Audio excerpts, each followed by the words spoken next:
It's 8 o'clock in the morning at a sandbar where two rivers empty into the Atlantic. Three ships cross it and turn south. Aboard them, about 90 men, provisions for months at sea, and a chart carrying a number, the width of the ocean to the west. That number is wrong. Welcome to Same Day, Different Century. I'm Zach. Today is August 3rd. The man who insisted on that number was a Genoese weaver's son in his early 40s, known in Castile as Cristobal Colon. He had spent roughly 8 years trying to get a monarchy to pay for this idea. Portugal heard it first. King John II passed the proposal to a committee of cosmographers, and the committee turned it down. In Castile, Ferdinand and Isabella referred it to a commission under the friar Hernando de Talavera, and that body also reported against it. The objection had nothing to do with the shape of the Earth. Every learned person involved knew the Earth was a sphere. Greek astronomers had measured its circumference with reasonable accuracy 17 centuries earlier, and the image of Columbus arguing against flat Earth clerics comes largely from Washington Irving's 1828 biography, which supplied a scene the records don't contain.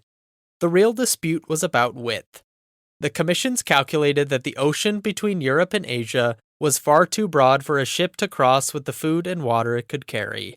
On that point, they were correct. What changed was Granada. On January 2nd, 1492, the last Muslim-ruled city in Iberia surrendered, ending a war the crown had been fighting for a decade. Columbus had been petitioning at the siege camp outside the walls.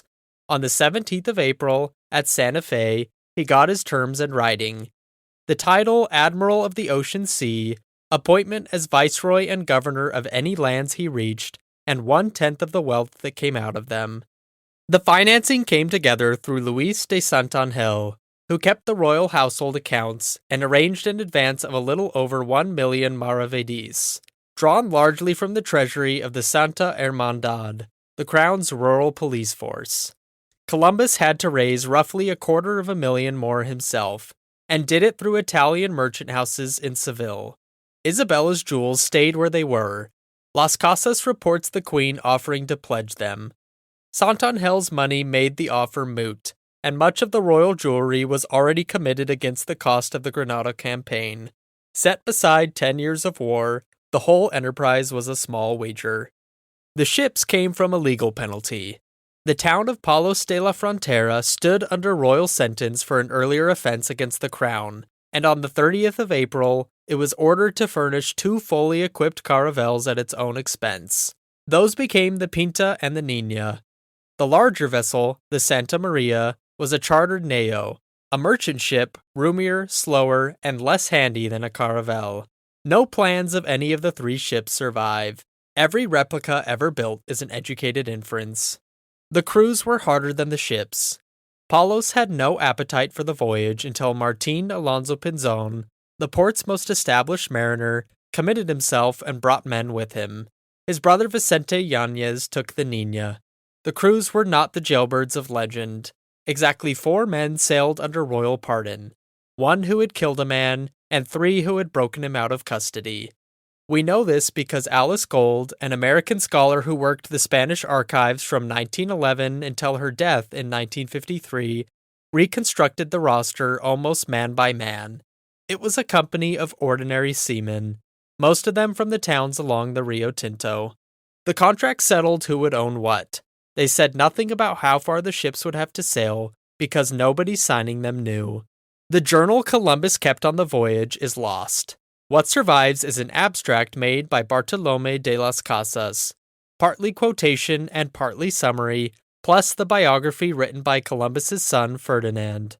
That abstract puts the ships over the bar of Saltes at 8 in the morning on August 3rd, bound first for the Canary Islands. Understand what navigation meant that morning. A magnetic compass, a half-hour sandglass turned by a ship's boy, an estimate of speed, a course held, and calculations. Dead reckoning, in which every day's error is added to the last. Latitude could in principle be taken from the North Star, though Columbus's celestial observations on this voyage were poor. Longitude at sea would not be solvable for nearly 3 centuries. Distance run was, in every practical sense, an opinion. His opinion was built from a chain of errors that all leaned the same way. He took his degree of latitude from Alfragani, the 9th century astronomer known in Latin Europe as Alfraganus, who gave a figure of about 56 2/3 miles per degree. Alfraganus meant the Arabic mile. Columbus assumed the shorter Roman one, which shrank the planet by roughly a quarter. He then adopted an old, stretched estimate of how far Asia extended eastward, and added Marco Polo's report of Japan lying some 1,500 miles beyond the Chinese coast. Stack those together, and Japan sits about 2,400 nautical miles west of the Canaries. The true distance is closer to 10,600. Trouble began on the third day out. The Pinta's rudder jumped its fittings, and Columbus recorded his suspicion that the ship's owner and another crewman had loosened it deliberately to escape the voyage. He wrote the suspicion down, but never proved it. The squadron limped to Gran Canaria for repairs, and while there, one of the caravels had her triangular lateen sails recut to square rig, better suited to running before a following wind. They left San Sebastián de la Gomera on the 6th of September and lost sight of the last island 3 days later. Then came the wind that made everything possible and everything uncertain. The northeast trades blow steadily westward at that latitude, and they push the ships along at a pace no one aboard had reason to expect. A steady following wind is the best thing that can happen to an outbound voyage, and the worst thing that can happen to a return. Columbus eventually solved that problem by sailing north on the way home until he found the westerlies. Leaving the Canaries, that solution did not yet exist. Every mile of easy progress was a mile that would have to be recovered some other way. He also kept 2 reckonings, a true one for himself and a shorter one to show the crew, so the distance from home would seem less alarming. Modern reconstructions of the run suggest something odd. His speed estimates seem to have run high, so the figures he presented as false were often nearer to the truth than the ones he trusted. In mid-September, the compass needles drifted away from the North Star, and the crew grew frightened. What they had encountered was magnetic variation, and Columbus offered an explanation that placed the movement in the North Star rather than in the needle. Rafts of sargasso weed suggested shallows or a coast, and produced neither. Birds appeared, and on the 7th of October, Columbus shifted course from due west to west-southwest, following their flight lines. That single alteration did more than anything else to determine where the ships would strike land.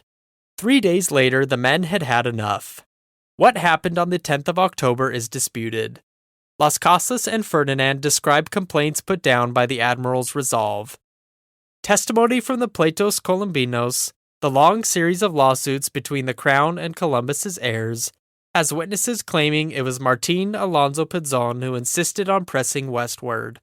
Both bodies of testimony were produced by parties with something to gain, and historians remain divided on how close the voyage came to turning back, and who deserves credit for its not doing so. 33 days out of sight of land, the estimate finally ran into something solid. Around 2 in the morning on the 12th of October, a lookout aboard the Pinta named Rodrigo de Triana sighted what was probably a pale line of shore in moonlight. Columbus later claimed the Crown's promised pension of 10,000 maravedis for himself, on the grounds that he had seen a light hours earlier. The island's inhabitants called it Guanahani. Columbus renamed it San Salvador. Which island it actually was remains unsettled. The traditional identification is Watlings Island, officially renamed San Salvador in the 1920s. But Samana Cay and other Bahamian candidates have serious support, and the landfall has never been fixed to everyone's satisfaction.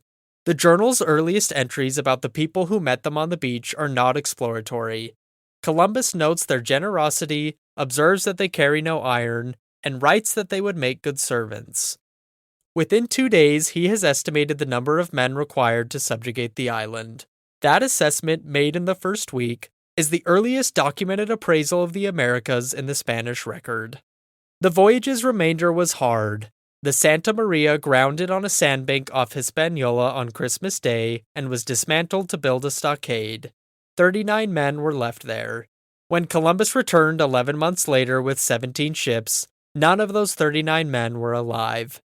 He himself reached Palos in March of 1493, and he went to his death in 1506 maintaining that he had touched the edge of Asia. The consequences arrived faster than the understanding. The Lucayan people of the Bahamas, the first the expedition encountered, were carried off to labor on Hispaniola and in the pearl fisheries. Within about a generation, Spanish accounts describe those islands as empty. The exchange of crops, livestock, and disease that followed reorganized agriculture and population on both sides of the Atlantic and well beyond it. All of it began with a man who had underestimated the size of the ocean by a factor of 4, and who was carried far enough by an error to run into a hemisphere he had not accounted for. That's same day, different century. I'm Zach. We'll be back tomorrow with another date, another story. Thanks for listening.